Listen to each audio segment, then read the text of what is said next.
like Spider-Man. He's just real fun. Oh, hello. I decided to cut back on that. We had to start at some Yeah, point. Will, what's your favorite DC superhero? Honestly, in spite of the fact that before we went rolling, we were ragging on how shitty Batman is, it's still Batman. Like, he's still the best one. Yeah. He has the most character. It's the entirety of the Teen Titans for me.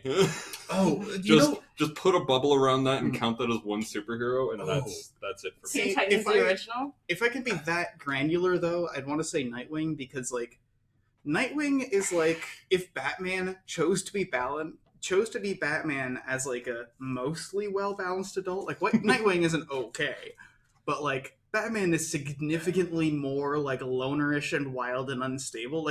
Nightwing can hold a conversation and would buy you a beer. Yeah. He's personable. Yeah. I forgot about the Teen Titans existing, because now I'm torn between Beast Boy and Raven, because on the one hand, Beast Boy, he's nothing. What, he can turn into an elephant? If you actually have you seen the new Teen Titans live action show? We watched the first. We watched the first episode. And we got to the foot, and then he took some pair of scissors and used it to jab some guy in the genitals, and it was okay. And his friends were like, "What the fuck?" And we were also it's peaked. The show's peaked. So, the first 3 episodes of Teen Titans are crap. Yes. After that, they introduce Beast Boy as a regular character, and the show genuinely gets way better. Right. Because Garfield is so good as a character in that show. Wait, Garfield's in there? Yeah, Garfield. That is that is genuinely Beast Boy's name, is Garfield. I'm just saying, if Beast Boy, I can turn into animals. I fail to see any scenario where anyone with a gun would be now he's an elephant. We're still gonna, I guess he's a bird now, and then he's gonna swoop, and it's such a lame superpower, and he rocks it. Yeah. And Raven, I feel like you're saying that from a perspective of someone who isn't about to be mauled in the face by a giant green bear. No, but that's the thing. Listen, yeah, if I'm a crook with a crowbar, a bear is scary.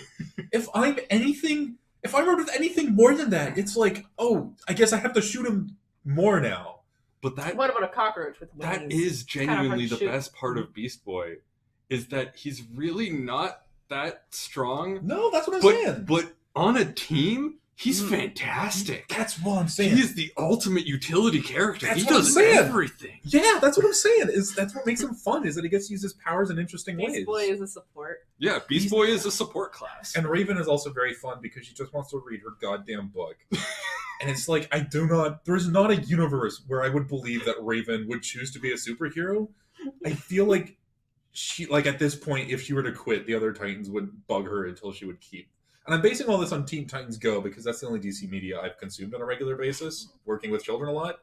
And Raven is the star of that show, because Raven is the star of every Teen Titans show. She's the straight man to all of their shenanigans until she's not. Yeah. And it's weirdly charming when she's also this is silly day. This is when Raven goes silly. And then the next episode she's I hate all of you. I'm back to reading my book. He's just wild, and it's great.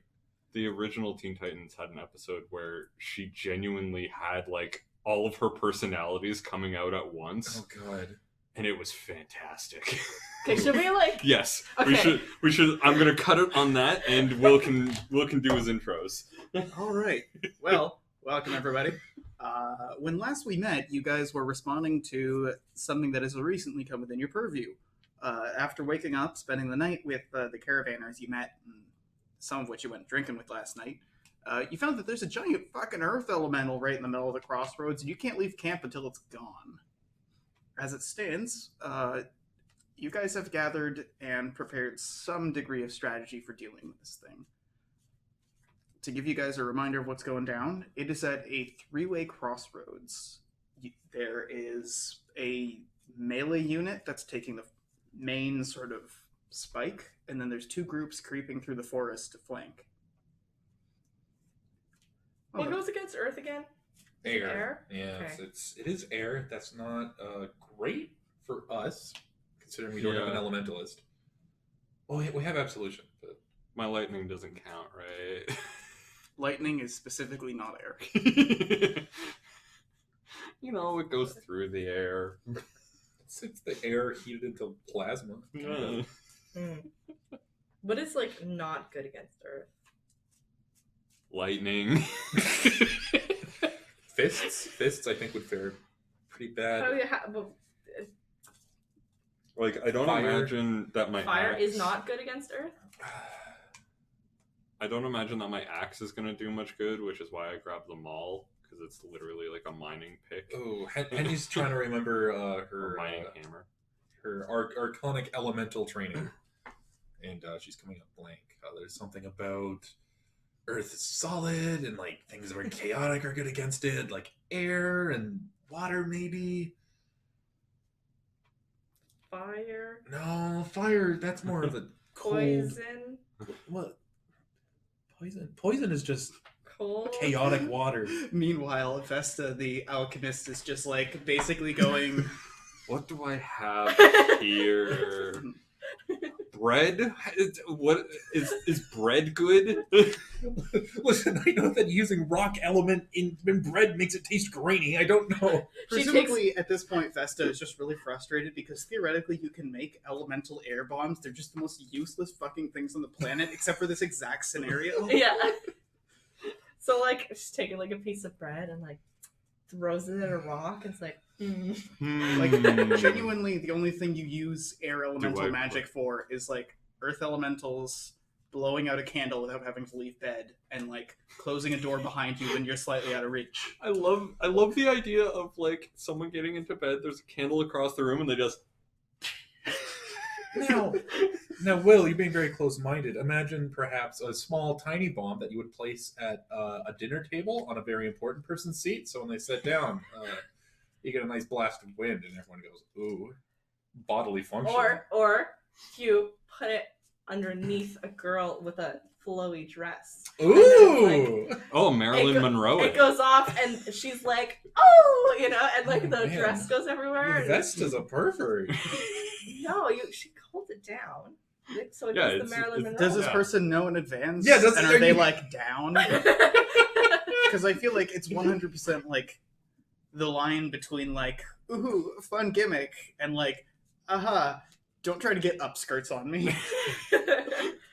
But like, I love the idea because like the whole point with the Marilyn Monroe is it was an actual photo shoot that they did that for, which if they were down for in the same scenario would imply that there's just someone off to the side ready to paint.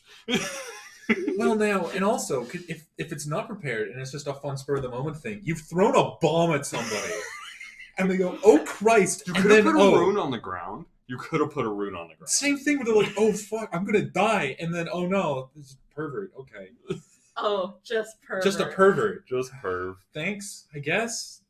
Leave me alone. All right, you guys stop a little ways up the road. From what you remember reading last time in your book while preparing for this fight, this thing feels through tremors. It doesn't actually see. So you guys are at a safe enough distance where you reckon it won't be able to feel you before you'll split off into the woods. Is everybody ready to get kicking? Yes. Mhm. All right. Now, are we trying to lure it away, or are we trying to kill it? Kill, I think. I don't think it'll leave us alone. Okay, You can just roll at us. kill it. It is. All right. So how are we kicking this off? Are you guys waiting till you get into position and then giving a signal, or? Yes, I think we should get into position and give a signal. Absolutely. Henny is an owl hoot prepared. Because it worked so well last time. Try number 2. Try number 2. All right. So the people going down the main drag are clear enough, just waiting there in formation. Where are Vesta and the gunfighters going to be creeping up to? And what about... So, Probably up to the Vesta and the gunfighters are yeah, right. behind the rock.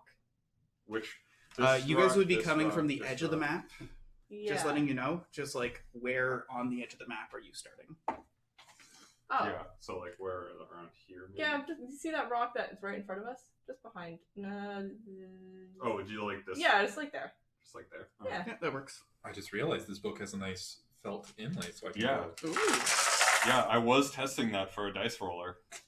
I like that a lot. Yeah. That's very fun. That maybe is too many dice. That's probably too many dice. So what about Henny and Elmira? I think Henny and Elmira are planning to sneak up pretty close, like around there. All right, put yourselves at the edge of the dark line. Dark line. Back. At the border. Yep. Very well.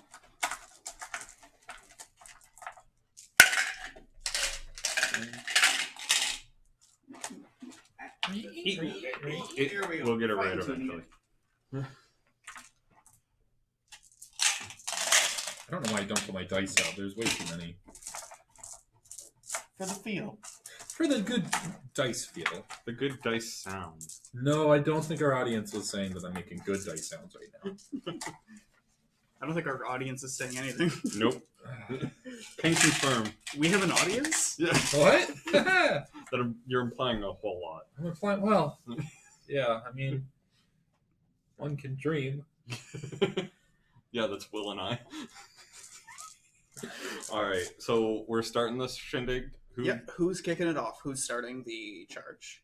Well, I think that the shield line should be the one that takes its notice. Like, All right. Surprise round means this thing has off turns, but not a main turn. It's everyone's turn, but specifically your unit goes first. alright. Just to simplify things, I'll have you guys kind of cluster like that. Okay. So, my unit is going to move. Is there anyone that is lower than 5 speed? I think you're the slowest. Okay. God, I hope I so. would be surprised if you weren't. 2, 3, 4, 5. Okay. Rollins and Trunk are going to tuck in behind that corner behind Elbjorn and Absolution. Trunk, like, are going to tuck in behind here? No, Trunk Rollins and is going behind Elbjorn, Oh, okay. and then Rollins is going behind Absolution. Gotcha. Okay. Off turn. Oh, shit. This thing, like a swivel, spins around to see you guys, and you see it have, like, bodily hurl like it's throwing nothing, like you would faking out a dog, but the entire arm just arcs towards you guys. It's coming down. Well, off turn. No. That's as far as I can move. How's everyone else off turning out? Well, they could probably move forward or give them a movement. Are they scattering or? Yeah. They still have their main turn movement. Yeah, they still have their main turn movement. At this point, because Shrunk is somewhat mobile, same with Rollins, these guys get a decent bit of spread going. Well, they shouldn't be able to move that far. Alright, what about the other groups? We're gonna move forward. Out of our group, who has the least speed? Probably you. Well, I have 6. Yeah, I think you're the slowest. Okay. Let's move us 6 Right. towards. 2, 3, 4, 5. Off Yeah, turn? put us behind that rock. Yeah. Okay. Off turn, this thing hurls something else here. Scatter. How many did people move? 5? Well, when you called off turn, yes, it was 5. 6 was moving to there. Okay. So then Steel Fist goes 1, 2. Corporal goes 1. I'll do an 2. off turn to move. Alright. 2 away. Like that? Yeah. Okay. And Henny and Elmira. Okay, we're moving out. 1, 2, 3, 4, 5. All right, and I'm Is your movement 5? no. Oh, okay. I have 7 movement. But Okay. we're just moving to the edge. Because now I'm 1, 2, 3, 4, 5, 6, 7, 8. Yes, within range. I'm gonna give Elmira my tactical off turn, and I say, "Go for the eyes." And then I realize it doesn't have any, and I say, Go for the Head. pebbles! Go for the pebbles. And I'm throwing my axe for 14. What type of damage is that? That is my hatchet. It is swift. Okay. So you're choosing swift damage? I am choosing swift damage. All right. And I'm gonna tell Elmira as I give the tactical to Elmira, try and test out different damage types. See if you can get piercing. See how that pleases it. All right. Let me just write some numbers. What was that damage you said? 14. Elmira's Henny's not very strong. Yeah. As you hurl this hatchet, it sort of goes clink and just goes off of one end. Shit! At this point, Elmira, sort of just looks at you and contradicts you and goes, "Come on, what are you talking about?" You see her go into her quiver and take out little arrows that just seem to have, almost like a metal slug, like you'd see in a shotgun, on the end, just a little metal ball. From there, she knocks an arrow and fires it, and you see it impact with a nice crack on the surface. Well, that's good information.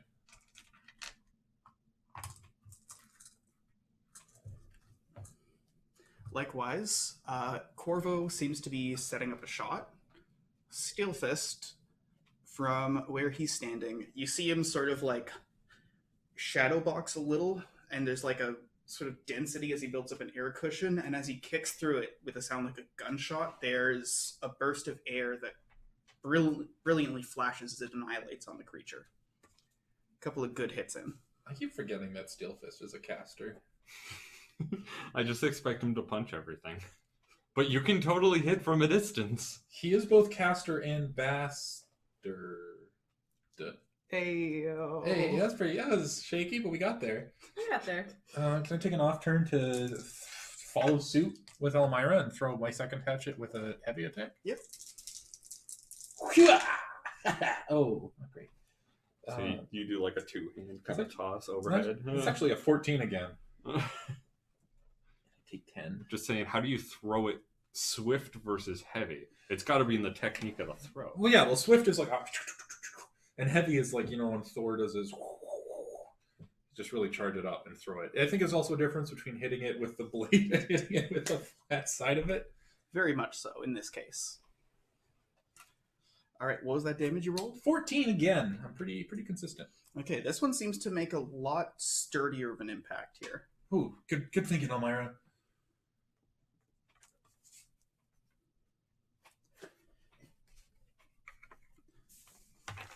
Okay, math. You At this said point, it's back to your main turns. Your surprise round is over. Cool. Those limbs are still coming down. Well, fuck. Ready, move. 4 and 5. Can I time my movement so that my movement happens at the same time as Reggie's? Yep. Okay. I'm gonna swing it with my maul for heavy. Okay, Gabe, could you move me back 2 spaces so that I'm behind that rock? 1, 2? No, to the side, sorry. 1, 2. Yeah. Okay. You mean where the thing is still coming down? Oh, is it still coming down? I Yeah. thought it had 1, already 2. come down. No, It's coming down this turn. Oh, okay, never mind then. I will not do that. That would be 16. All right. How does sprinting work again? You add your physical score. Shit. Okay, then I'm gonna chuck another axe.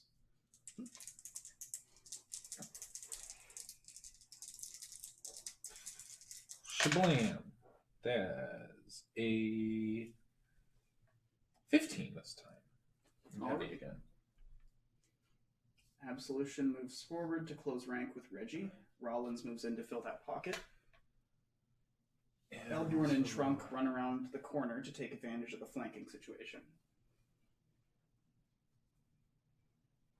That's 7 right there. Elmira's Taking a just big keeping risk mobile. standing next to me. Yes, but I have a plan. I mean, it's probably for your benefit to stand next to me. It's just one of those things of just I'm a big target. there is a series of wall-ups coming from the NPC as they start to, or the NPCs as they come bearing down on this hurler. I would like to try the grenades. All right. I have poison grenades. I don't remember how they work again. So I throw them. Mm-hmm. And instead of being an area that everyone takes damage, it's a larger area and 3 select creatures take damage. They can be the same creature. Okay. Yeah, so I'm going to pick all 3 of those creatures to be the hurler. Mm-hmm. It's like different. And then I just roll alchemy normally, right? Mm-hmm. Okay. So I'm going to throw a poison grenade to see how it goes. Now I have to do math. 19. 19, okay. Poison. So you hurl 3 grenades and they floonk, floonk, floonk off of the top of this thing, smack onto it. It seems like it's not like this thing is getting poisoned per se, but there is like an explosion and a certain amount of potency in the magic itself. It's not particularly effective in this situation, but it does something. Okay. Okay, I'm going to use my tactical benefit, and I'm saying, Reginald, keep him distracted. And I'm retrieving my thrown weapons, dealing damage as I do so. All right.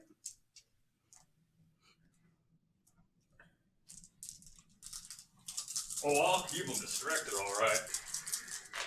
Phew. And that Oh, thank you. is... I don't have a specific taunt ability, though, do I? I'll just smack him. Yeah, I'll smack him again. That counts as a attack off turn, so I would lose stamina, right? Mm-hmm. Yeah. So that's 34. Just do a dab. Scooping up my weapons. Just do a dab. I don't know what scooping up weapons does in terms of You choose the same as when you're attacking. and heavy. All right. Reggie just like walks up to this thing. Hey, rock monster! You gotta stomp your foot as you do it. Boom, boom, boom. And then I'm gonna use an off turn to back the fuck out. 1, 2, 3. 19 damage for my off turn. All right. Ooh, that was Henny's big play. Thank you. Oh, that's my bolster. Oh, that's fun. All right. You guys all close in and in unison start like hacking away at this thing. There's like sharpened flecks of rock, and it almost smells like gunpowder, like bursts of fine powder all over the place. As you guys are there, nice and steady, laying in, there's a rocketing crash. Whoomp and whoomp. This area, well, no one's in there. This one, no one's in there.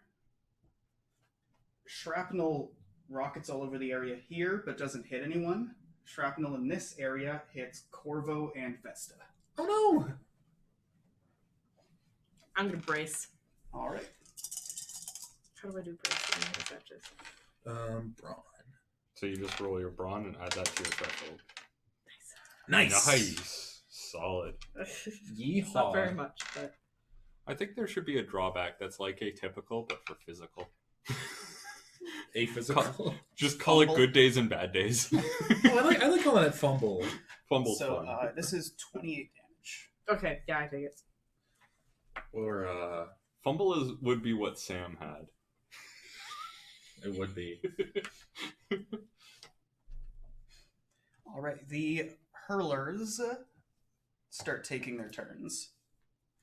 At this point, the one that you've been laying into and just like whapping chunks of rock off, as it gets smaller, there's extremities that crumble off the edge, and it seems to be getting faster.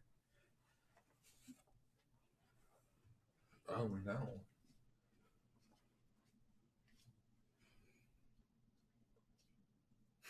The little chunks.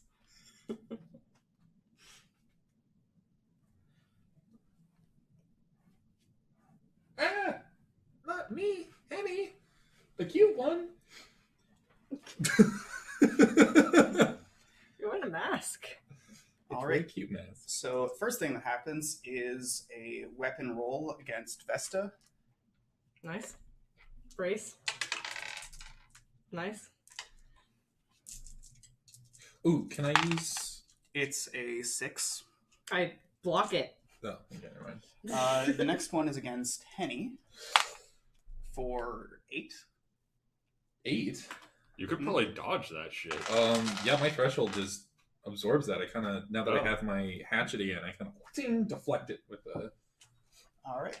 And then the next thing is Elbjorn parries the hit. Rollins is caught off guard. He is hurled.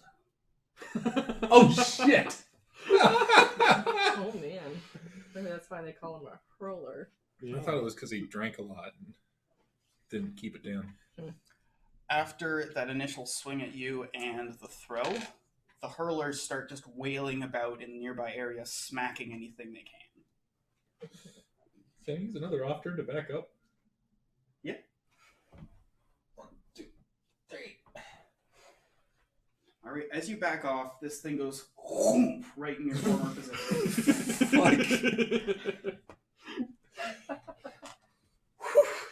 It then moves slightly and attacks Reggie. How many attacks does this thing fucking get? Oh no! For 6. Yeah, no. So yeah, this thing just goes clunk like that, and you just like move to the side, and it glances off like nothing happened. How big is this arm? This arm is about the size of you right now. Okay. So it's a large boy. It actually forms a perfect bunny shape. Oddly enough, with ears enough and everything. Oddly enough, it even has the same clothes as you. It's very Vesta shaped. It bakes a loaf of bread, and that bread is better than your bread is. Oh no! So the one near you slams at Rollins but misses. It makes a slam against you for 8. I have a threshold. We're good. We're good. All right, you block it. The hurler near Absolution attacks Absolution again, unsuccessfully, and then attacks Reggie for 10. No. All right, you smack inside. Reggie says no. Okay, back to your turns. I would like to go to Rollins to see if he's okay. Yeah. And I have 0 physical. Would I be able to drag a person like a square or two? Yeah.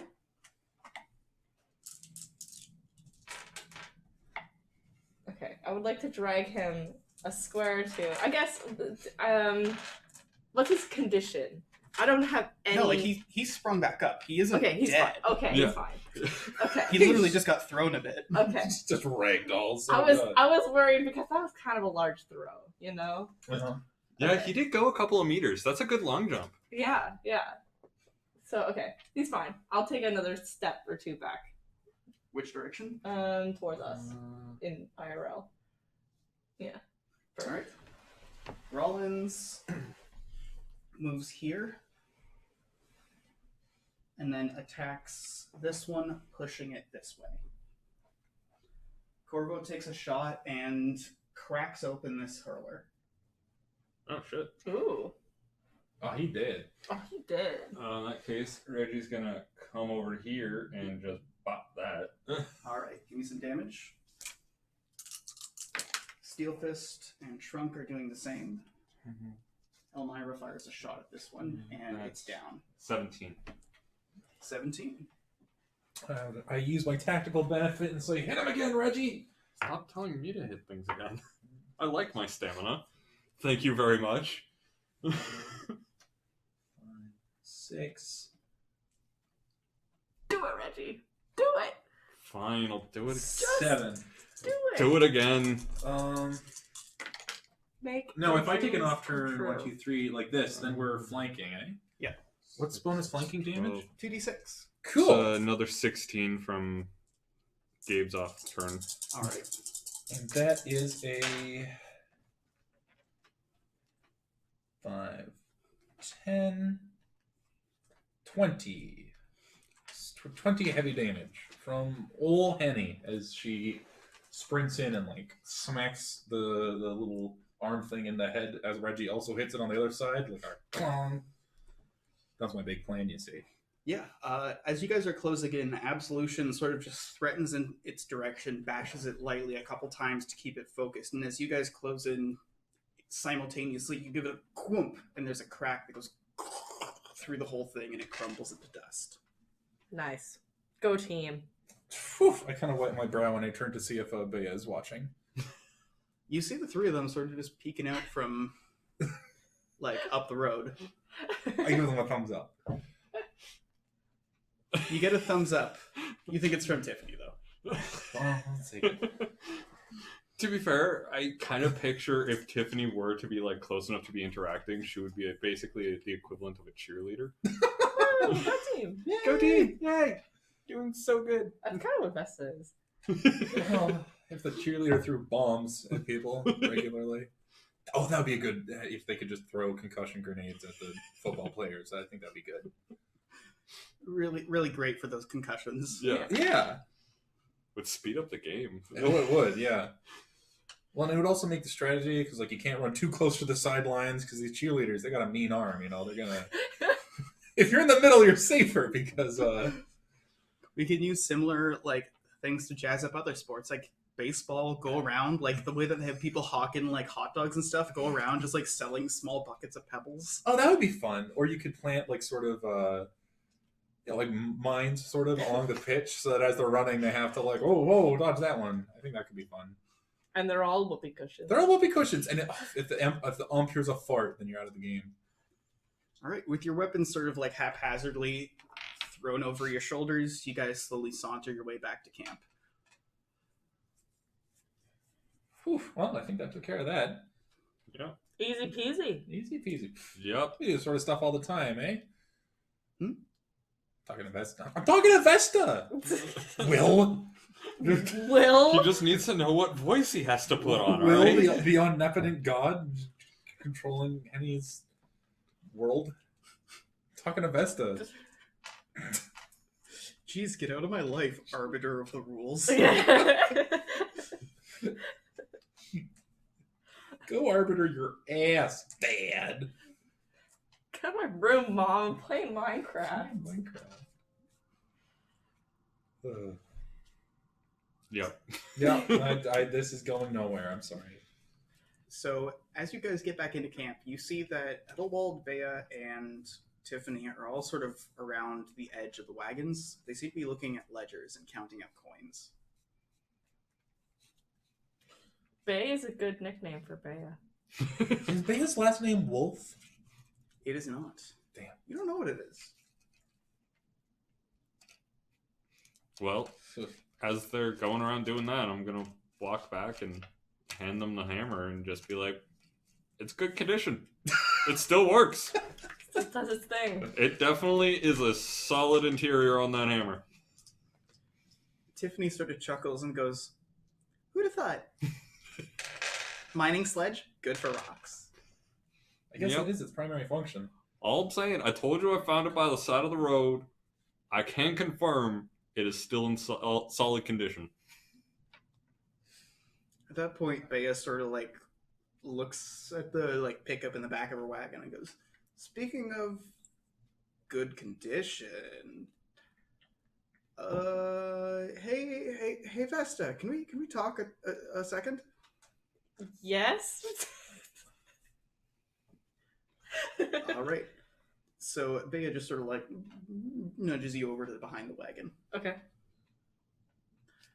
All right. As you know, like you guys get a bit of distance, Bea leans in and is like, right, so we were looking at our books and we're actually kind of in a bit of a situation. Okay. So we can't park at the village, at the town that we were just at, and we were supposed to offload some goods and get some liquid cash that we were supposed to have for this journey. And, well, if we can't park, we couldn't park there yesterday because of what happened. We're not going to be able to park there today. I don't know which way you guys are heading, but we could use some guards if we're traveling. Trouble is, we can't really afford to pay everyone here. Unless you want to make a caravan investment. Because the thing is, we don't have money. We have goods. I just thought I'd bring it up to you because you seem to be sort of like, cracking the whip around here. But go ahead, ask people what they feel. We're gonna be heading north a ways, but I mean, we're a traveling caravan. We're not too rigid in where we go. Okay, sure. Yeah, I'll talk to everybody about it. Okay, group meeting. What's our plan? Where do we want to go? What do we want to do? I mean, I've already got to deal with them on a buckler, so like, I'm game. You game? It would be nice to have some company on the road. I mean, we're heading that way anyway. Everybody else's thoughts? It seems that pretty much everyone's cool with it. The only thing is, in terms of the deal, Corvo actually doesn't want to get paid, period. If anything, he'd like to just help out of his own volition. Otherwise, he's literally retired. He's not doing this for money right now. Absolution does have the money to invest, but if anything, would rather just not get paid if he has to and pick up jobs along the way. Trunk and Elmira are more than happy guarding. They prefer to be paid coin, but this is their bread and butter in terms of employment. Steelfist is curious about the investment, but 100% can't afford it. Elbjorn would rather not invest, and Rollins would rather not invest. Which I believe means there's the three of you left. Like, they already said they were going to make... Like, I'm already fine not getting paid because I negotiated that deal yesterday. Like... Yeah, I mean, we're going that way anyway, and...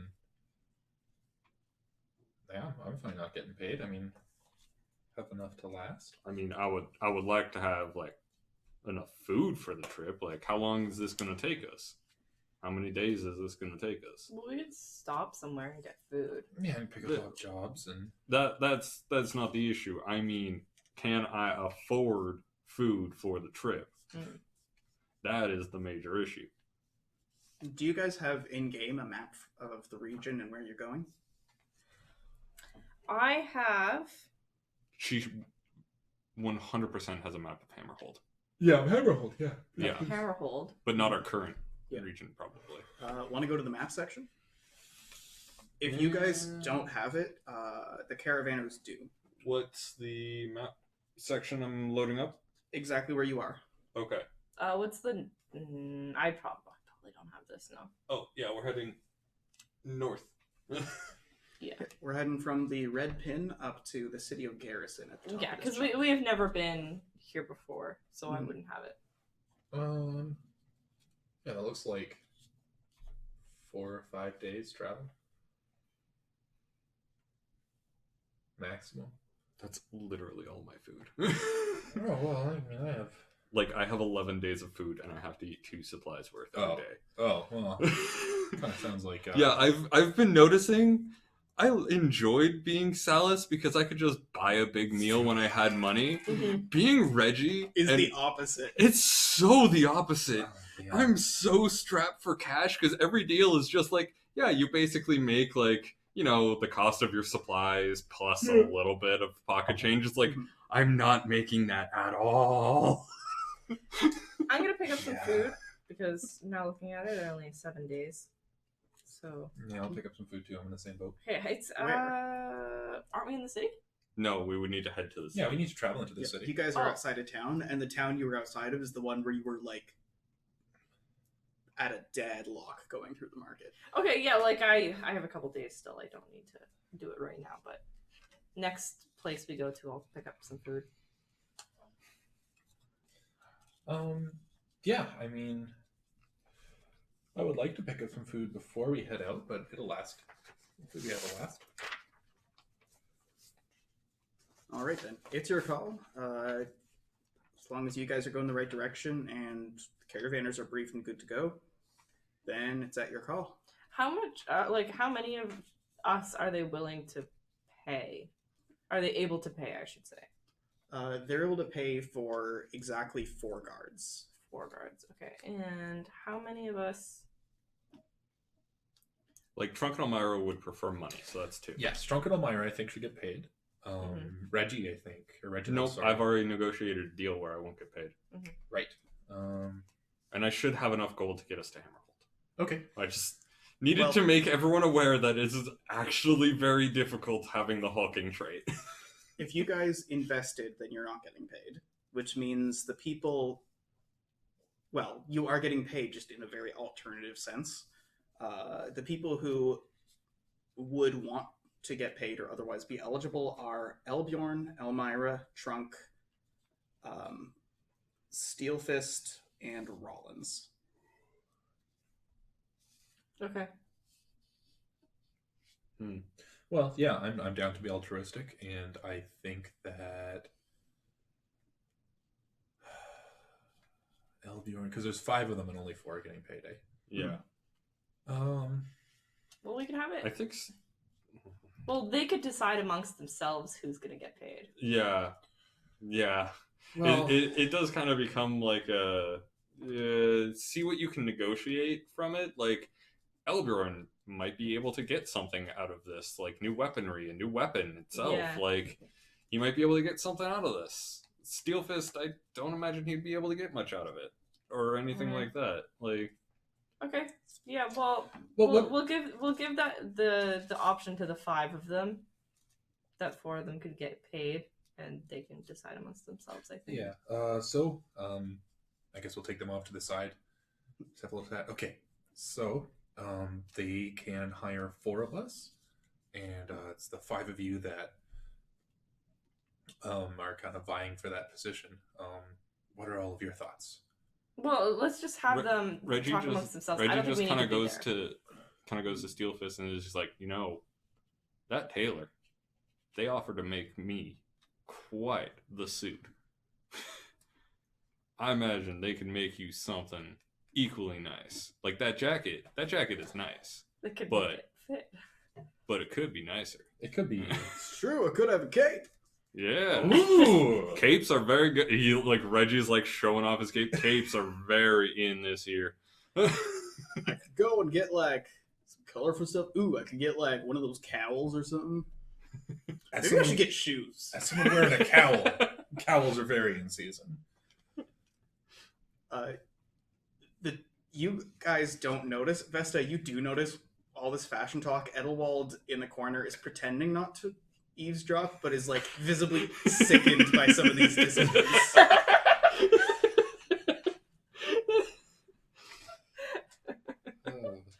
Maybe I should get a cape. Isn't wearing shoes. Shoes are nice. Yeah. For certain. They keep your feet warm-ish. Isn't he wearing also like... He's wearing the 2 sizes too small jacket and... like. Oh, this isn't 2 sizes. This is like 2 children's species. clothing. This is like 2 species too small. And isn't he like his pants are like ripped up and he's not wearing a shirt and he's not wearing shoes? Yeah. That's And he's like, maybe I should get a cape. yeah. Well, listen, he already has pants. Yeah. Yeah, maybe. He already has a jacket. I'm waiting for his picture to come up. I don't know if it will. Yeah, well. But for some reason, I remember him having like ripped pants. Yeah. They aren't necessarily ripped, they're just worn. Now, if my experience is anything to go by, the first place that rips is the crotch. Is Steelfist, is he dummy thick? Because I googled it, and that's my problem, is that I'm just too dummy thick back there, and that really stretches the pants, and that's what causes it to rip down there. No, Steelfist is like shredded. Like the Okay. dude is, as much as he's all bluster and like self-aggrandizing, self-mythologizing, like he is like a talented and dedicated martial artist. Yeah. Like, Yeah, no, boycott. Yeah, like okay, so Yeah. Boys cut. Boycott? Okay. okay, yeah. Anyway, So I think it should be Elbjorn, Trunk, Amila. we can let them make the decision. That was just Okay. me being like, hey, Steelfist, this could be a solution. Very Okay. quickly, they determine that they'll just take rotating shifts as to who doesn't get paid. Okay. And literally All just someone isn't going to work that day. Oh, Yeah. that's fun. All right. So we got some vacation time sort of figured out. Yeah. We took care of the giant golem guarding our way. I think we're ready to hit the road. All right, you guys get kicking. Bea actually asks Steelfist to drive the wagon so she can sort of go off and individually talk with the three of you as you travel and work out details. In terms of quote-unquote investment, it's not actually investment. It's just that literally they do not have the physical coin to pay you, so they're going to give you, like, the goods they couldn't sell. What sort of stuff would you be looking for? Because they do have a wide variety of things. Edelwald has more than enough clothes to sell. Tiffany has more than enough, like, armor to sell. Bea is oddities, bits and bobs. They might have another. I have. It might. You should talk to Bea about books. About books, yes. I can't wait to talk to Bea about my smut. Yeah. So the Doesn't clothes have to Bess be about is wearing smut. is a sundress and a sun hat. Mm. She also has, I have written, dress shirt breeches, which I'm guessing is just normal clothes. Mhm. Maybe I should dress up a little bit more. Have something fancy on, you know? Wait, were you wearing a sundress the whole time we were up in the mountains? Well, I was wearing, yes, It definitely came in handy during the desert. but I was also wearing chain. Well, you were also in the southern mountains where it's like, it definitely is way colder than the desert, but it's also like late summer in the southern mountains, so like you get chills. You need to And wear like a bit I also more. I also she- have like a shirt and breeches. She's Yeah, also a okay, rabbit okay. with fur. Yeah. And she also lived her whole life up north. Yeah. Like, she comes to the mountains. You're like, oh, what a balmy day out there in shorts, and everyone's like, what are you doing? Like that big Canada/Finland/Norway energy. Yeah. I actually, Oh, yeah. okay, to side tangent a little bit. When I was a child, we went to Florida, and Just in like time. we went to Florida, and I'm from like northern Ontario, and so it's like winter in Florida, and Yeah. we're like splashing around in the pool, and I just have this like very vivid memory of the lifeguard was sitting up in the lifeguard thing with like a winter jacket and like snow pants on. And it was like a nice day. I vividly remember the exact same thing. Yeah. I feel like anyone who has ever been to Florida from Canada has that exact same moment where you just see someone who's like it's like fall, like Yeah. it's This is Or it's like- winter for them. yeah, it's like winter, and it's just like, oh, okay. And you're sitting there like, t-shirt and shorts. Yeah, When I moved, like, yeah, it's a bit all right, whatever. I moved here from Saskatchewan at age 11. And for like the first 3 years, I refused to wear anything heavier than a sweater in the winter. So it's not cold. Like, it's just not cold. And people would be like, to my mom, like, why are you letting him dress like this? And she's like, it's not cold. Like I get it. Like, he'd be warmer in a jacket, but like, he's not gonna die. Like, it's not cold. This Like, isn't even like hypothermia weather. yeah, like, because I remember my first winter in London rather than my first winter. It was like, because up north, it's just, there's so much snow and there's Mhm. ice and it's just like cold. yeah, And southern Ontario is very wet.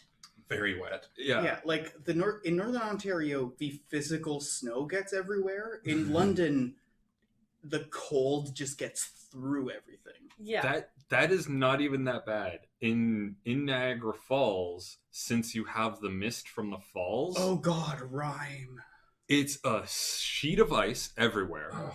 And it's just it's all It's- so bad. It's a Mario level. Yeah. Like Yeah. it genuinely is. Yeah, I remember when the Olympic torch was coming through our town, we were trying to go to the event where like the torch guy was running by, and there was like this huge event with like Great Big Sea playing, and we were like walking along the ground, basically it being the equivalent of a Mario level where we're just like, up ledge, hang on, gotta slow down and jump. Okay. Did they do the thing that they sometimes do at hockey games where they straight up put a carpet on the ice so that somebody could run at a normal, like, steady pace?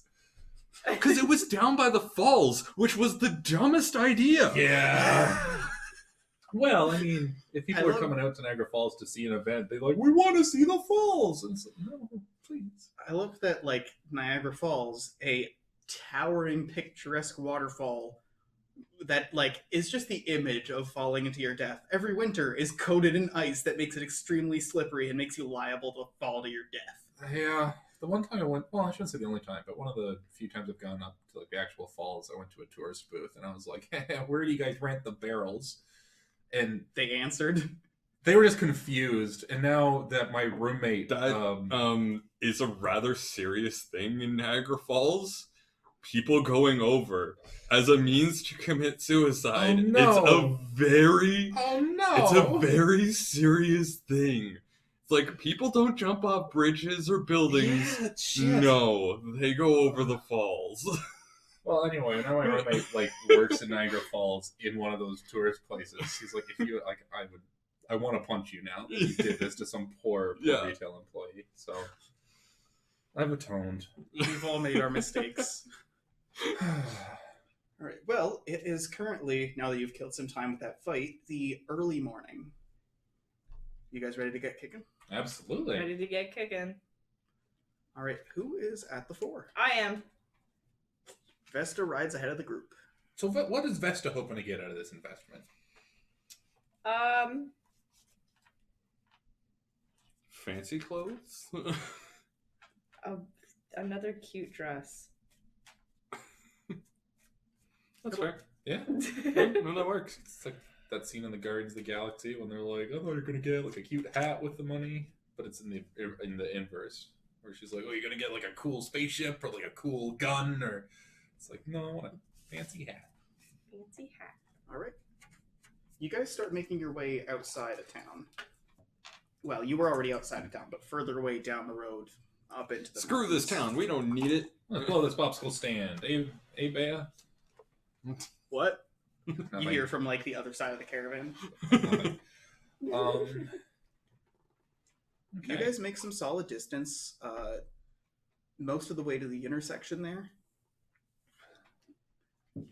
You guys are heading uphill, and Vesta ahead of the group. You notice that there's a couple of areas that you sort of have to rein in the horses, and you let people know in advance where you want to stay closer. It's a bit nerve-wracking because there's a few places you sort of have to lead people where it's like wagon wheel, edge of road, which isn't the best when you're going like this. Ugh. But you make your way through. By now, it's mid-morning. Who's going to be on guard now? Him. Oh. You want to rock, Wait, paper, no, scissors for I'm this? I'm taking it because it's going to be a red card. Damn it! You also I need gave to... you the deck. Also, you did not shuffle this. Damn it! No, give me the 2. I deserve it for being a silly Billy. No, you don't get the 2. Take the 7. This was not a shuffled deck. You Fine, can't- I'll take this. This goes for Ken too, because you guys both chronically do this. You can't just draw off the top. You get the last card that was drawn. Okay, fine. I take the 7. I'm Finally. offended that you would say such a thing. I spend a lot of time shuffling everyone's deck. And then Well, I now draw that from there's it. multiple ones at the table. Yeah. Oh man. All right. So, what was the card that you had 7 of drawn? hearts. 7 of hearts. All right. Silly rules getting in the way of. Well, I guess they are kind of the basis for everything. They're not really getting in the way, but You guys turn down the intersection and get most of the way towards the next hamlet up the road by the time it's noon. Here, you're starting to get the first things that start to remind you of home. You're getting a bit closer to the northern half of the mountains, and it's a bit later in the season, and so they aren't capped yet, but you start to see little vestiges of snow. This does not remind me of home. Doesn't remind you of home. It reminds them of home. Me. home. I'm from Redwine. I'm basically from, like, Florida. I'm from California, and, like, that's the equivalent. Better bundle up there, Reginald. Probably fine. Which one was the tailor again? That was Edelwald. Edelwald. Hey, Edelwald. I don't suppose you have any like masks type deal. I'm sure I could work something out. I don't have anything on me, but... Why, Okay. thinking of switching to another identity? It's useful to be flexible. What do you do all that for, anyways? The masks and identities and all that stuff. Are you really in that much danger? Well, I mean, you never know when you're gonna be in danger, and a mask is only good as long as nobody knows who's behind it. And Like, yeah, we keep calling you Henny all the time. well, we're among friends here, but I mean, it's not like you knew that. I suppose that's true. I mean, worst case scenario, you know, it's important to be prepared. I mean, I've survived this long by keeping to myself and being secretive. I don't see a reason to stop. Roll convince or deceive, whichever one you feel is appropriate to the situation. They're both. I got a 4. They're both 1 dot. Ethelwald just sort of narrows his eyes and he goes, "There's got to be more than that. It's not just protection.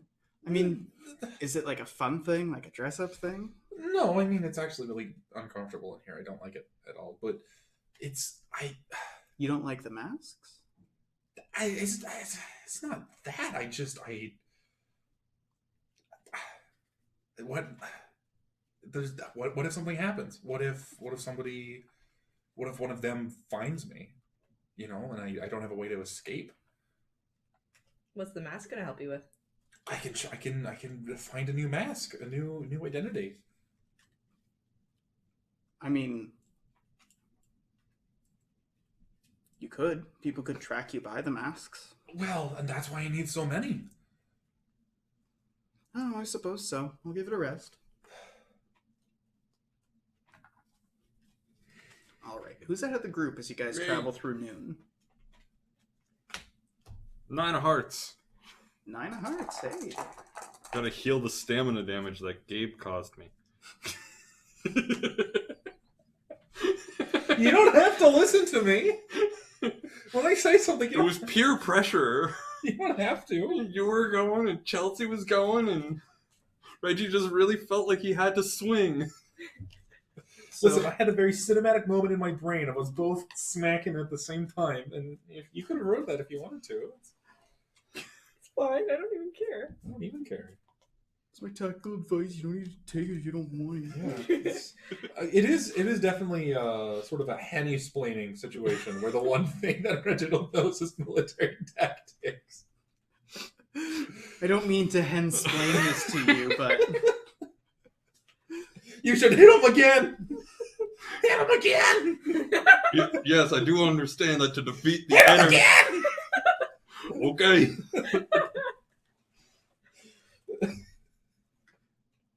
all right. So,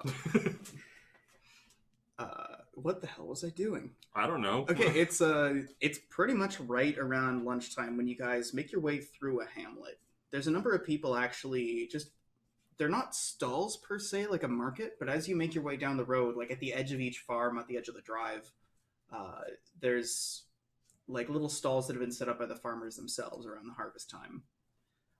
All the farms around here are reasonably small, like they're terraced to keep up with the topography, but they've got a couple of things that survive well with the altitude.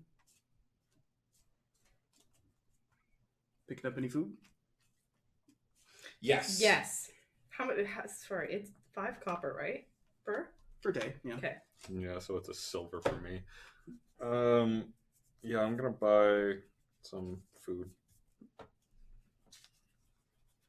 All right. As you guys travel through, you can't get everything in one place, but you know, somebody happens to have some jerky, somebody happens to have flour, somebody happens to have like biscuits, that kind of thing. You make your way through town, picking up a few things here and there before you continue on past the hamlet, and by the time it's the early afternoon, you're between those two hamlets, right along the grid line.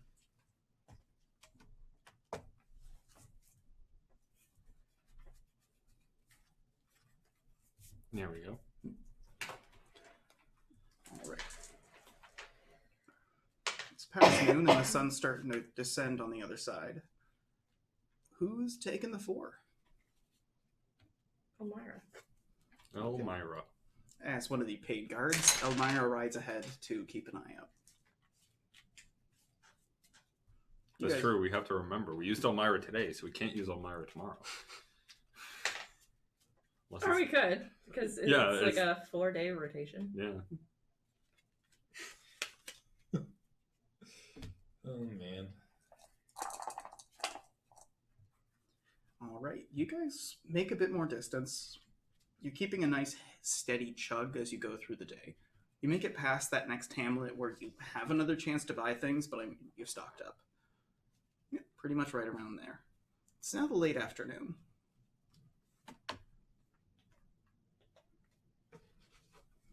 All right, let's keep going.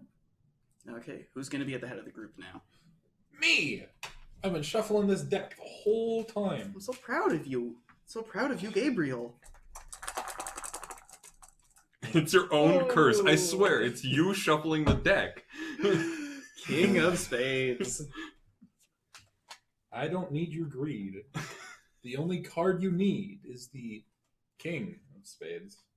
So as you guys move through these mountain roads, there's a lot of places where they either wind into these series of hairpins to go down slopes, or they wind down into a valley or up into a pass.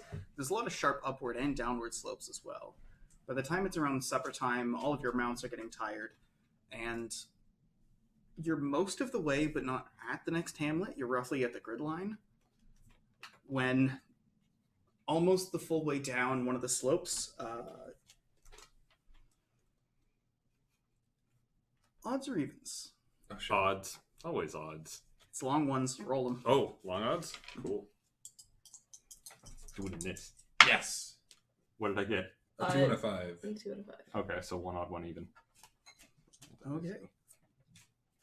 You feel a crack, and as you're sitting there, you go, "Clunk," you hear, whoa! You guys in the caravan see Steelfist just like roll off the side and fall to like side of the road.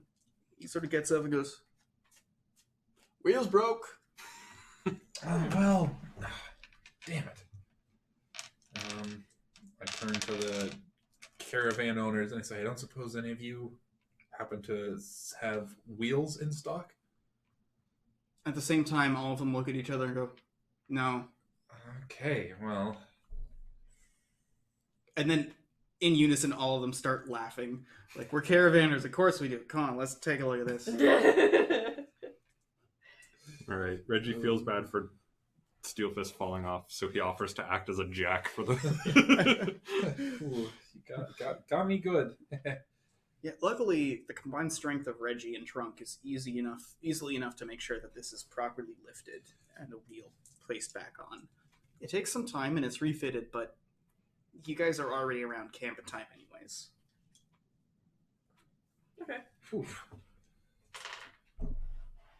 Yeah, let's set up camp, I think.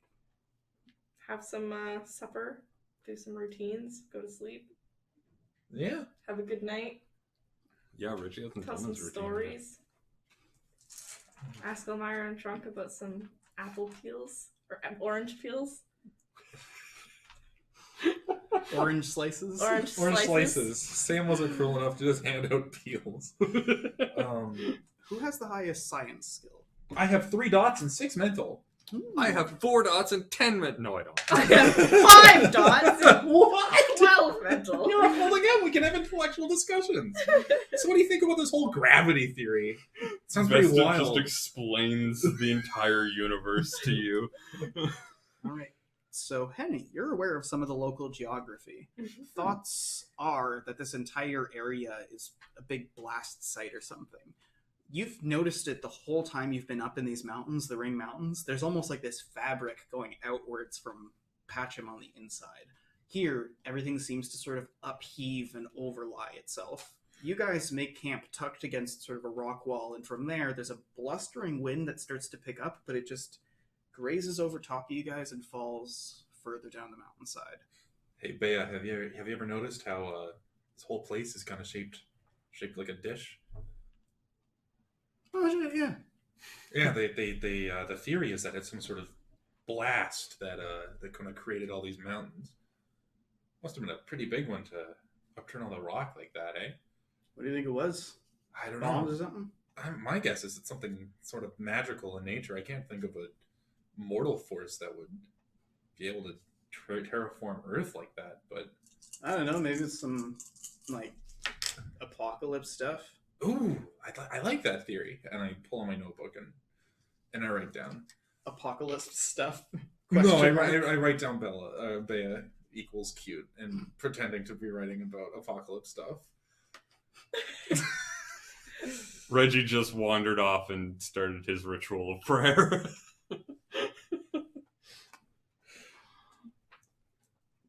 He's praying for your success. Well, I appreciate that. And you're incredibly happy. I am not. No one reads this journal. So dinner time wears on into evening. You guys doing anything else with your time aside from sitting around and chatting? I feel like Henny is very much off in a corner reading her book. Which book? Oh shit! I got a science textbook. No, I got a cookbook, the smut book, and the science textbook. Oh, probably a the science political book. The political book. Yes, thank you. A political thriller. I'm reading the political thriller. You can always just nest one in the other. Like classic school comic book style. No, that risks someone tapping me on the shoulder and being like, "What you reading?" Not doing that. Okay, so I have 5 lightning reagents. Is that enough to make some grenades, or is that... Yeah, that's enough to craft for 2 hours. Okay. I will do some crafting. All right.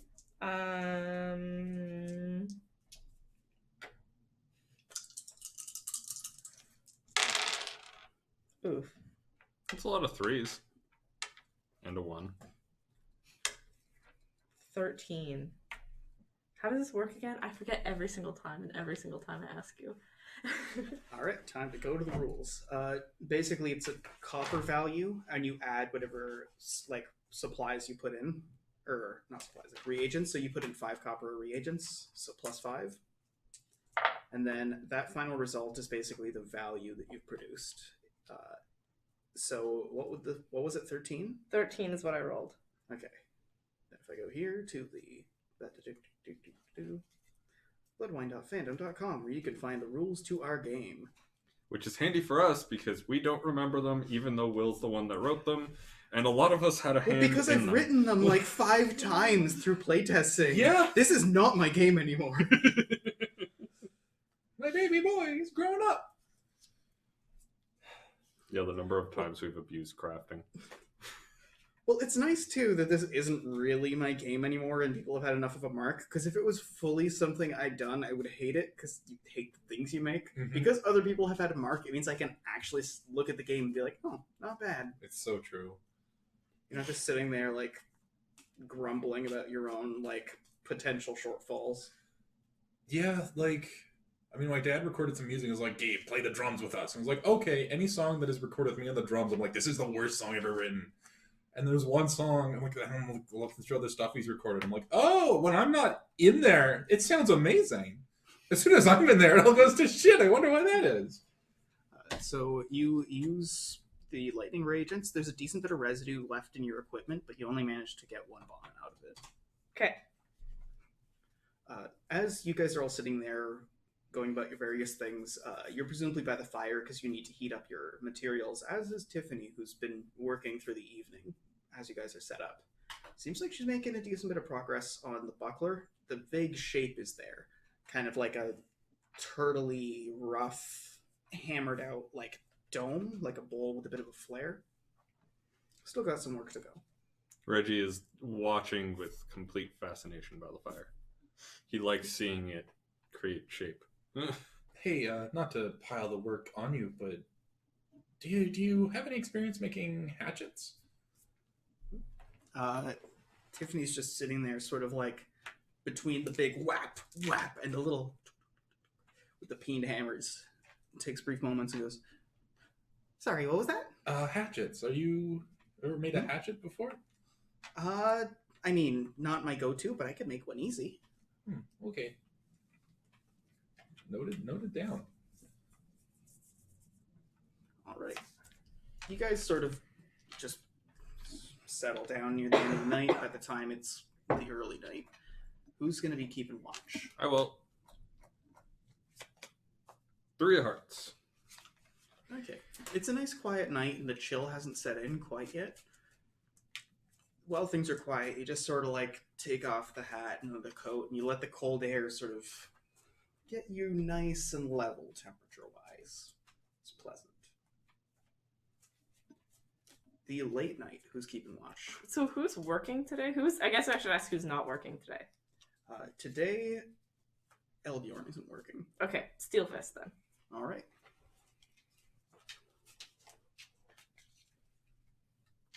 What about later on that night? Third shift. Trunk. All right. And first thing in the morning, Who's the last person? I'll do it. I'll take it. the last hired guard would be Rollins. Rollins. Well, okay. Guess I won't take it. Just giving them all an early But shift. just to let you know, I would have drawn a... Well, that was bad, so thank God. Much like you, when you wake him up, Steelfist seems to like a nice bit of coolness to keep the blood nice and lukewarm. That armor runs hot. That being said, you guys sort of like come to and fade out a few times in the night. It's unnerving when you first start adventuring, but by now you guys have been on the road long enough that you get used to it. The sounds of fighting and then fighting stopping. Fighting and fighting stopping. Little things sort of harrying the camp through the night. Petty creatures. When Reggie says the armor runs hot, Henny's ears perk up because that was actually a line in one of her books.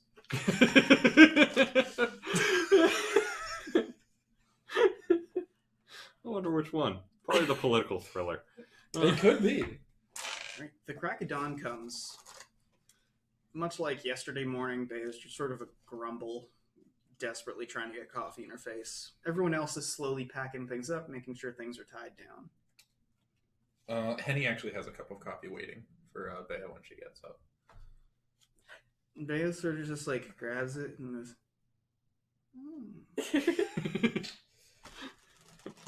Do I have to roll to see how good that coffee is? Do you want to roll to see how good that coffee is? Yeah, do you want to roll to see how good that coffee is? Because it's shitty coffee. Henny has never made coffee in her life. Honestly, Bea can't tell. Not this early in the morning. If anything, if you're stuck, you probably just go to Trunk and Elmira, because Trunk is just drinking coffee all day. All right. You guys pack up through dawn and start hitting the road again. Who's going to be at the fore during the early morning? Me! Okay. I took a night shift, so yeah, that's fine. Alright, here we go. It's going to be a good one. Here, you draw it. Break the curse. Damn it. And it's the same one! It's the same card! How? The Got Eight of one Spades. in 52 chance. The statistical unlikelihood of this. Oh, man. All right, you guys make some progress on the road. Might want to switch the map there. Right.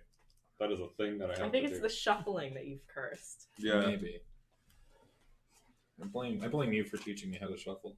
You guys cross through that hamlet in the early morning. By the time it's mid-morning, you can see a village sort of looming up ahead. Looming. Yes, it's very looming. You have to make your way up another one of those sort of like hairpin tight rises until you get to the village. You can see it based on the rookery sticking out like a store thumb. It's just sort of right on top of the ridge overlooking this section of road. Do I have a good feeling or a bad feeling about this village? I got a good feeling about it. Nice. I don't know, guys. That village looks kind of looming. Don't worry, I've got a good feeling about it. Well, I'm glad one of us does. Okay, who's going to be ahead of the group during the early morning? Or through mid-morning, rather. Me. All right. Well, these are freshly shuffled. You want I don't want that. So, Henny, nothing actually happens during your entire, like, walk ahead of the group. You've just got those sort of crush nerves, Oh, no. and it's just eating you a little bit. Oh. Shuffle, shuffle, shuffle, shuffle. Oh, the same two of clubs. It's funny how that keeps happening because the deck is definitely being shuffled, like, repeatedly. It just keeps cycling. It likes you, I guess. Yeah. Two of clubs.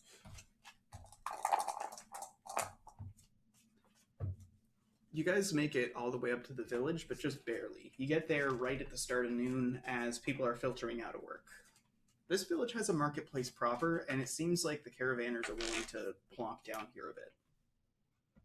Okay. Yeah, let's plonk down here a bit. Okay. As you guys are setting up, Bea sort of waves the three of you guys over. Hello, what's going on? Investments. Right, so what's it been? 2 days so far? Mm-hmm. Okay, and if we're paying you normally, standard rates, that's... You guys should have a gold's worth each. Do you guys want to take gold's worth of merch and try to sell it, or do you just want to... What do you want to do? Do you have any knives or hatchets or any sort of throwable, one-handed compact type weapons? Oh, let's see. Bea sort of like clambers into the pickup and comes back out and goes, not any like throwable weapon. Like we've got a whole bunch of silverware that we got, but Not exactly what I'm looking for. How much would like a dress be? that really depends on the make. Usually they run anywhere from like a couple silver to a couple gold. Okay. Because like I could wait out another couple days, and then Yeah, Reggie's just like, cash out for one. we negotiated the terms and we're not there yet. Yeah, I'll just have them make me a dress for 2 gold or whatever. All right. Edelwald sort of like leans in. All right then, what are you looking for? Something pretty. Okay. At this point, you see him like take out like a measuring tape and goes, "So what does pretty mean to you?" I don't know. What's the fashion like here? I do kind of wonder what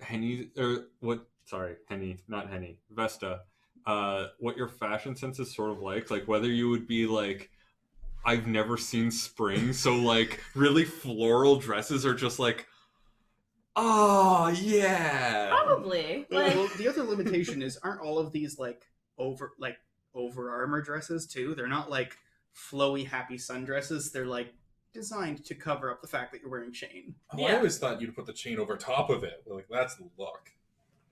But no, chain under makes a lot more sense because then they don't know where the chain is. And... That's also kind of how I've been depicting Vesta this Yeah. entire time. No, I like the idea of Edelgard and Vesta go and figure out an outfit. And Vesta comes back just dressed like she's going to a rave. Like, Well, really, Vesta would just sort of walk back with nothing because it's going to take some time to make a dress. Yeah, but then like 2 days later, she has like a pink stripe in her hair, and then like this fancy dress, glow sticks. I think we decide on florals. All right.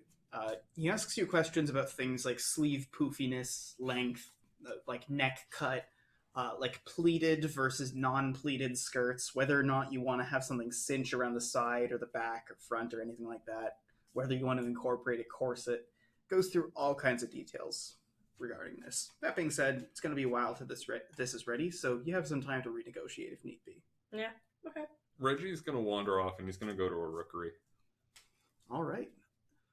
You walk a little ways off from town and go to Sensibial. Is anybody else going? Corvo would go with you. I'll go with you. No. All right. So you stick around with the caravanners as Edelwald sort of goes through the proper measurements.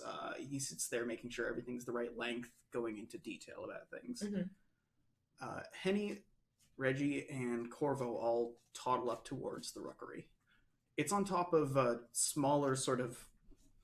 It's really weird to say the word hill. It's a very small rise, considering this entire village is on top of a mountain. A Saskatchewan hill. Yeah. One of those on top of like an Alberta mountain. So yeah, you make your way up to the rookery here. It's open. There's a few people you have to wait behind, but you're able to go and send a letter. Or receive one if you happen to have any mail coming. Yeah, Reggie's gonna go in and he's gonna send a letter to his wife, which I don't think we ever decided where we had like settled. It was somewhere around where the battle had ended. Some location around there. Yeah, that probably would have been southwards in the desert. Yeah, If anything, that's probably where you last came from, Mhm. considering you met up with the party. does make sense. So yeah, I'm gonna send a letter to my wife, just kind of describing everything that's gone on. This weird group of people that I've met up with a girl who conceals her identity, and another girl who, for whatever reason, like, is just the leader of this group and incredibly confident, but by no means has any means to be an adventurer. Like, literally going into detail of, like, she bakes? She owns a shield, but she does not know how to use it. But she thinks she does, like... But she just...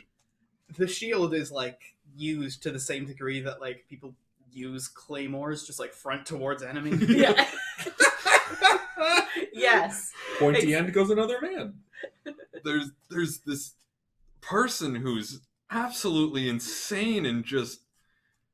He fights with complete disregard for his own life. Just runs into battle to punch anything he sees. And just like, there's this bird person who just squawks at me. So what's Henny writing a letter about? Or checking for mail? Henny is writing a letter to whichever court system is processing the serial killer. That would be the local one. The Triple Confederacy. Okay. This is 100% a federal case here. Well, a national case. Okay, just basically asking that an update be sent to Hammerhold as soon as possible. All right. You guys take a moment to pen things. Corvo pens a few different things and sends them off, but for the most part, it seems like he actually just knows literally everyone working here and is chatting them up. All right, you guys get in line behind some people. Reggie is ahead of Henny. As it comes up to your turn and you've got your letters, the Rooker is there and goes, all right, so, standard procedure. For the, just in case we lose the message, I'll have it transcribed. What's your legal name for sending this?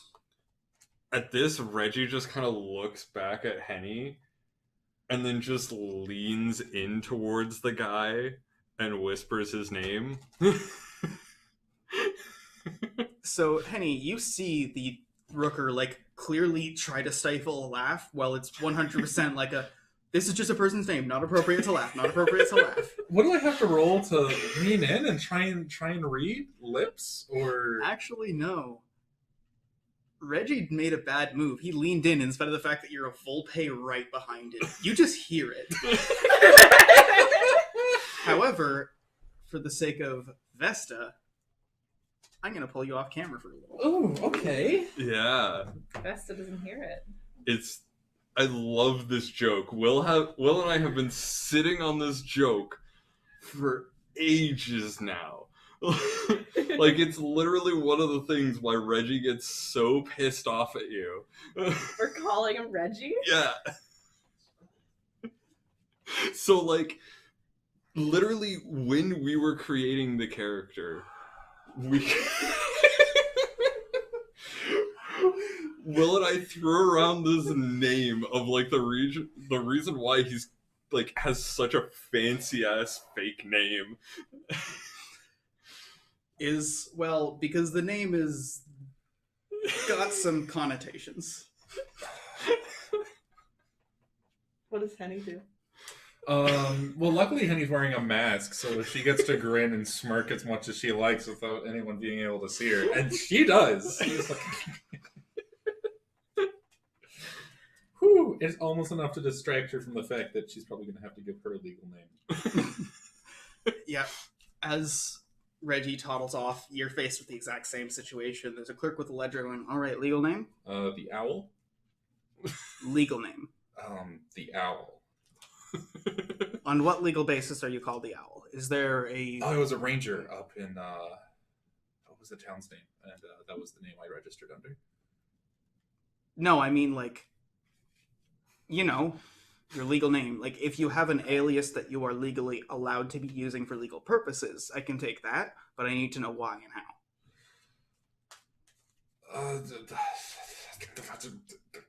The owl. I kind of know politics to think of a decent excuse for using the owl.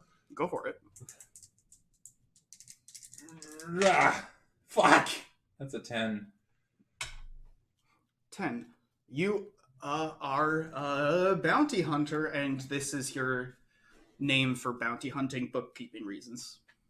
I say that. Yeah, I'm a bounty hunter. That's my bounty hunting name for, for bookkeeping. Helps keep everything nice for the accountants back at base. Oh, yeah, right. Forgot about that. Oh, if you want to check the board, by the way, it's in front of the guard station, not the rookery like it is other places. I was Not to make any assumptions in case you're from around here, All right. Good to go. Thank you. All right, you guys wander out of the rookery. Now it's the afternoon, and the caravanners are still in the market selling their goods. It just now occurred to Henny that she should have just said Reginald's name again. Like, what's your legal... Oh, Saint. It's beautiful. All right, is there anything you guys are doing to busy yourselves while you're in the village? That was me busying myself. Reggie takes a nice stroll around the village. All right. Without any particular goal in mind, you guys sort of aimlessly wander. It's a small village, but it gives you time to spend most of the afternoon walking down the side streets, and eventually you just sort of putter around near the caravans. I feel like Henny tries to find a vantage point and just wants to people watch. Like, I don't know if I climb up on the caravan, maybe, or if there's sort of a building with a nice roof that I could discreetly... On your walks outside of town, you find a place where there's not a road, but you're able to clamber up some boulders and get a nice little seat where you can look out onto the expanse of the village itself. The only thing taller is the top of the rookery, but something tells you you're not allowed to be there. Yeah, that makes sense. Curiously, though, that seems to be where Corvo is. Well, I mean, he does have an inside scoop. So I'm just gonna watch them interact. All right. The day goes by into night, and eventually the caravanners have packed up their things. Because, strictly speaking, you guys are with them on their merchant permit, you're able to just camp right here in the village square. Whew. Nice. Well, there's some crazy perks of the job. Yeah. When you can find parking. That's a good one. Okay. The guards rotate watch through the night, but very little happens. It's just mostly because, keeping an eye on the actual crates you're supposed to be taken care of. Nobody tries anything, and dawn comes with you guys being reasonably rested. Cool. Right. The benefit of a village is there's other people who are doing the real watch for you. With most of the exchange done for the day and a lot of the major goods offloaded, seems like they're ready to get going. All right. Keep going. Okay, who's going to be at the fore in the early morning? Me! Damn it! Ooh. Queen of Clubs! Damn it! It's clearly my ability to shuffle versus his ability to shuffle. Yeah. Jeez. A red or black card every time. Every time. All right, so you're right ahead of the group in the early morning, and you actually get followed by wolves along the side of the road for like 15 minutes as you're going like, shoo, come on. And every single time you get close and shoo them, they leave. And every single time you get back to the middle of the road, they come back. Want to switch to the map view? Yep. And I feel like Henny had a particularly rough encounter with some wolves, and she is not happy about them. Mean old wolves. One Mean got old wolves. really Attacking the vocal. wolf. Attacking the wolf, nearly killing her. All right, so the early morning takes you up to close to where there's that intersection off to the hamlet. There we go. Now you guys are getting further northward of the mountains, and the snow is getting a bit denser. It seems to properly cling to the peaks here, further up, but it doesn't go that low. Who's going to be keeping watch next, now that it's mid-morning? I will. Okay. Gotta do a shuffle. Do away in the shuffles. I feel like Gabe has like a 90% chance of drawing a black card. At this point, I'm incredibly curious to go back to when this system was implemented and just count the number of times that Gabe has drawn a black card. Versus a red one. Yeah. It probably is around 50, but we always make a big deal about it. So I disagree. I don't think so. Like, or spades. All right, 4 of spades. Vesta rides ahead for a little while. You guys head up a little ways and back down over and over as you weave through the mountains. And as you're further ahead, you sort of have to coax your horse forward and forge a bit of a path in the snow so that everybody else can get past as you get closer to one of the peaks. This takes you further north, most of the way to the grid line there. Noon comes. Who's going to be keeping watch now? I will.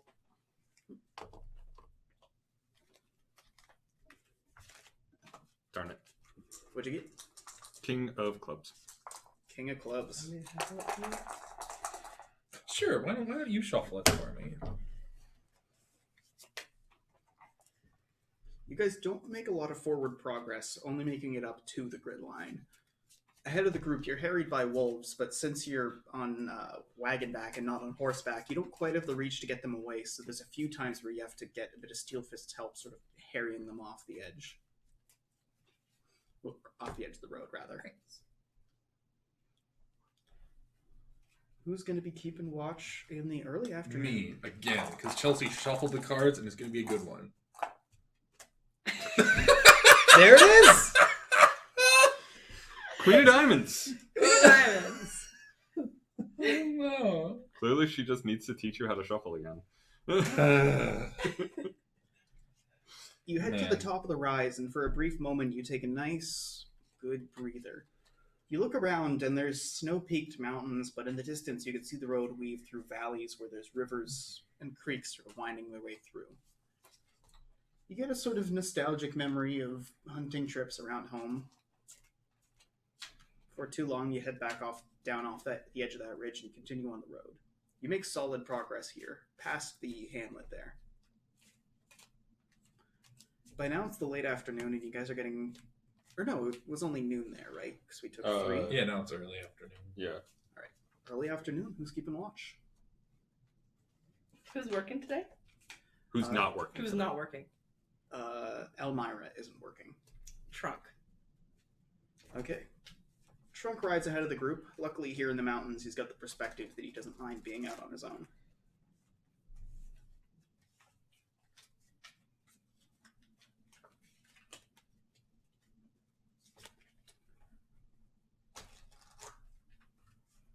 What about in the late afternoon? What's his name? Rollins. Okay. Rollins rides ahead of the group this time. By the time you guys sort of get close around dinner time, you've made your way into the hamlet there. You really don't make a lot of progress near the end because all of the snow and the rising up and down is starting to wear on the horses.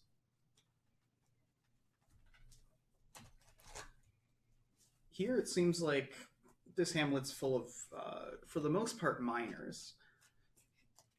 And some of them seem eager to try and pick up some tools. That being said, a lot of them sort of just mention they might be coming by in the morning. Well, it looks like... Reggie is just kind of holding out his hammer to any of the passing miners, being like, "This how you... I'm not used to this." You gotta sell it a little bit more, Reggie. I know, but I'm showing them the hammer. Well, maybe they don't know that it's for sale. Maybe they're just like, oh, that guy who's showing off his hammer, you know? Should we settle down for the day if some people were interested in stuff to look at stuff in the morning? Or what's the plan? What do we want to do? Well, I have had probably about enough of mining towns for a while. I imagine the caravan wants to sell stuff in the morning. Yeah, I'm down to help them sell stuff. But I mean, like, what, dawn, early morning, and then we're off again? Nah, people won't be out early enough. We'd want to stick around till at least noon. Ugh. Okay. Should we keep going then? Well, I mean, I think that's up to the caravanners. Well, it's the end of the day now, and the horses are not keen on going much further. It's really up to you guys as to how long you stick around tomorrow morning. I mean, I guess we're almost at the city, eh? It'll just be we'll get there by. Yeah, I'd imagine we'd make more money faster getting to the city, but can I roll politics to see if that's even remotely true? Go for it. 11. 11. Not even remotely. If anything, you want to get there later because you aren't going to get a good spot or even a spot period in the market if you get there halfway through the day. It's better if you can plonk down, get an inn, and then first thing in the morning get a good spot and open up. You know, I think we're probably better off getting to the city a little bit later so that we can kind of snag one of the spots as people leave, and then we can even double do business here in the afternoon.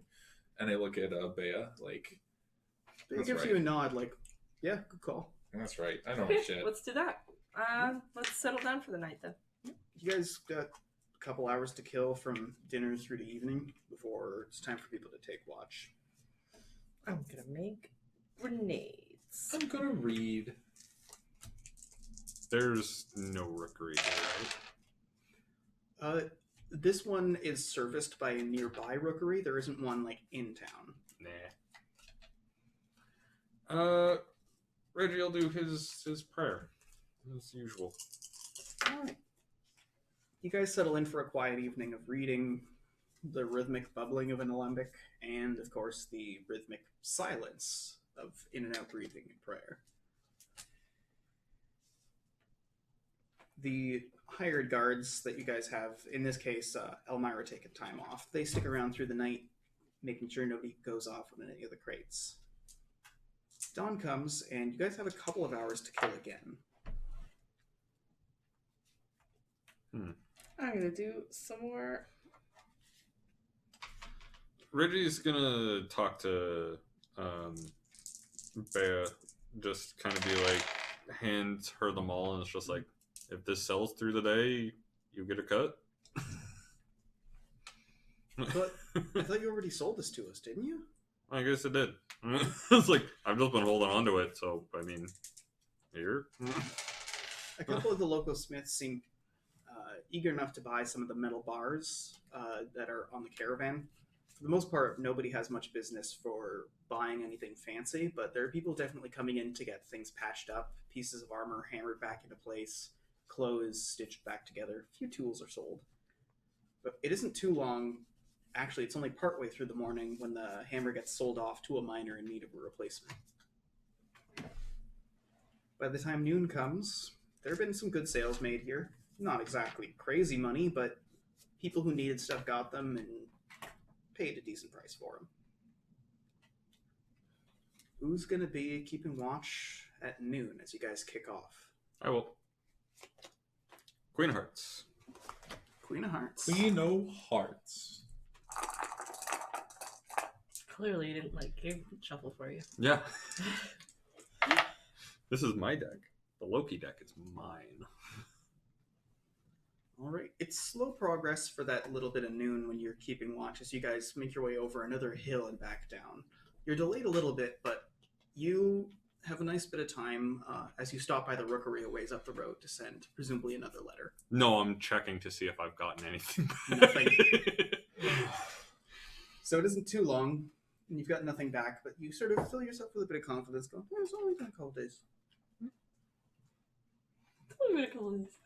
Yeah, it's fine. It's crazy how the birds take so long to get back down there and back each time. Sometimes even weeks. All right, who's keeping watch in the early afternoon? Vesta. Okay. think that's the first time we've ever had someone tell another player character to be on watch. I blanked at all the NPC names.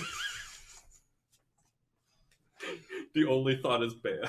Bea. Well, Bea can't be on watch. Bea can't be on watch. I know. Which is why you didn't say it. I didn't say it. Since she has a cowboy Oh my hat, how goodness, could I I resist? I keep messing up. You guys start to see in the distance as you travel the haze of the city itself, slowly dawning. Garrison or Hammerhold? Garrison. Ah, Garrison. Nah, Hammerhold is like several weeks away. Yeah. Still. That's why I was asking, how far can we dang see? As you guys keep traveling, this time it's Tiffany's wagon that seems to have a yoke break. You have to stop for a little while, and in particular, Vesta stops up and helps them get it saddled, equipped, and in proper position so you guys can kick back onto the road. It's the late afternoon. Nobody needs to draw. I'll just ask who's keeping watch. Well, if no one's drawing, I'll keep watch. Okay. Henny's ahead of the group for just a little time as you make your way down the mountain towards Garrison. I'm going to leave you on a climactic moment as I run up to the bathroom. You guys are slowly making one more rise before you should be able to see the city. I wonder why it's called Garrison. I mean, like a garrison is just a place. It's probably just a big one. It's just one massive garrison. Yeah. The whole thing. The It's whole just thing. the entire city is just. Yeah. I mean, that kind of makes sense. You know the saying, don't put all your armies in one sleevey. One sleevey. It's an army. Hmm. Like a... Like a sleeve. Yeah. Don't put all your armies in your sleevey. Hey. Okay. My. You sit over here. You sit over here. I wasn't even touching them. I don't want to hear it. Sit over there. touching them. I'm not touching you. You can't do I'm anything. not I'm not touching you. You can't do touching anything. you. I'm not touching you. You can't do anything. I'm No. not touching you. You can't do anything. Oh shit! Oh no! Oh Now I know what it was like to be my parents. Kids are wild. They'll just do wild stuff. Kids are a thing. Children Exist. Would you agree, Will? Do children exist? That we may one day know. Someday. Someday. All right. You guys crest the edge of the ridge and see the city splayed before you. You're going to have to spend some time in line, as you always do when you reach a big enough place. This isn't the biggest city you've seen, nothing close to Hammerhold, but there's no doubt it's a city. You can see here that there are walls built contiguous with convenient bits of mountain that make this place particularly defensible. There's a number of intersecting roads that go off in a few different directions, and as you go over this rise and you see over the walls into the city itself, you can see that there's a few places where otherwise they might be patrol yards or ranches or places like stables where horses are kept. Instead, there are these big brass and steel machines that seem to be parked in lines and lines all together. What do I have to roll to figure out what the dang machines are for? Science or politics? Reggie has seen these before. Yeah, I was gonna say. Are they what I think they are? Yeah, these are the roars. These are the thing that, 14. like, you recognize the same thing as well, although it's not a visceral and particularly familiar memory. Do to you you. remember reading a book about them? Seeing a diagram of them. Yeah. Abandoned by Patchen when they closed the gates during the war decades ago. In the Syndicate Mountains and the outside, for the most part, people here survived by guerrilla warfare, stealing things, and reverse engineering a lot of the dwarven-made machinery that was passing through the steppes just downslope. In the south, in the desert, when the final battle was won, it was due to the pivotal and last-minute help of the Roarers coming in completely unannounced from down the mountains. These things are loud, they break real easy, and they break real dramatic. That being said, there is no bigger terror on the battlefield than these things. Wait, so it was for the Imperial side or the other side? Strictly speaking, these people were independent, No, okay. although they worked with the Imperials. Okay. Reggie's not happy. Sorry, Imperial being the East, not Oh, okay. the West. Yeah. Okay. No, these guys are on the side of the demon possessive. I was gonna say, anti-beast people. didn't Rollins say that he was in the final cavalry charge? Yeah, I wasn't in Aurora, though. I was in a support unit, I'm afraid. Oh dang, he wasn't one of Mad Mongo's mad dogs.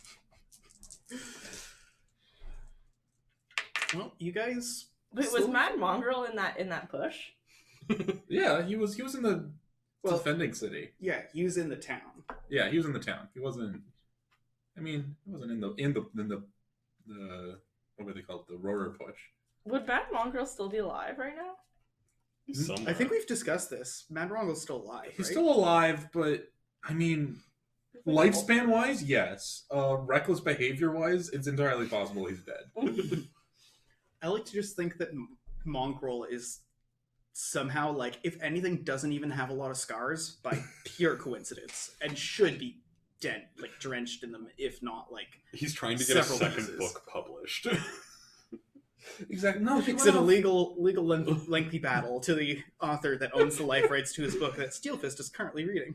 He's no, he went off with Gris off to sail the New World at some point. I don't know when that voyage took place, but It might still be taking place. There's a lot of stuff going on in the seas out further east of the Empire. somewhere, some poor island that it's just some maniac with sword guns shows up and challenges their leader to a fight. It's like, oh god. Well, we'll pick it up next week after you guys have spent the night in a tavern here in Garrison. And we'll see what goes on during the next leg of your journey. If you guys want to tune in next time, you can come here at twitch.tv/Mr. Croden. We start streaming on the latter half of 7 p.m. on Wednesdays. Mhm. We post things on YouTube, youtube.com/Mr. Croden. And if you want to play the rules, or if you want to play the rules, I feel like I've done that twice already. If you want to see the rules of this game and play them for yourself, check out bloodwine.fandom.com. Until next time, anything to plug? I use drawback. No. Sorry, that was my joke for playing the rules. Anything to plug? Pokemon on Friday. Pokemon. Pokemon. Have you caught a Rattata yet? No, I don't think Rattata's actually in the new Pokemon. They cut a lot. A lot of people. One of the major gripes is that they cut a lot of Pokemon out of it. I mean, if they could cut anyone but Rattata because he's the best one. Well, yeah, because I mean, people's Rattatas are in the top percentage of Rattata. Yeah, well, no. Here's what I want to see in Pokemon. I want to see a trainer and With like comfy shorts? Well, he has comfy shorts. He does have comfy shorts, but he throws out a Rattata. I mean, you beat up his Rattata, and he says, "Rattata, switch!" And then he does like a whoop, and he falls into a Pokeball, and Rattata picks him up, and now Rattata's the trainer, and he throws out like Jimmy John, and Jimmy John just punches your Pikachu into submission. I feel like that's a little bit unsporting, but definitely a thing that kid would do. No, tell me, it's not unsporting because you just spent a man to fight an electric mouse. Like, Pikachu is no slump. Yeah, but like, it's kind of unsporting because Pikachu doesn't want to attack people. I don't know. I don't know if Pikachu cares. That's like asking Mike Tyson to punch a child. Oh, no, hold on. Pikachu does, because in the first episode, when I asked me Pikachu shocks the shit out of him. That's not not all Pikachu. Nah, I don't know. I would say that through the entirety of the Pokemon anime, it has been a running gag that Pikachu fucking electrocutes humans. Fair. But at the same time, I still feel like my point is valid that you're asking Mike Tyson to punch a child. And on that note, see you around. Bye! Peace.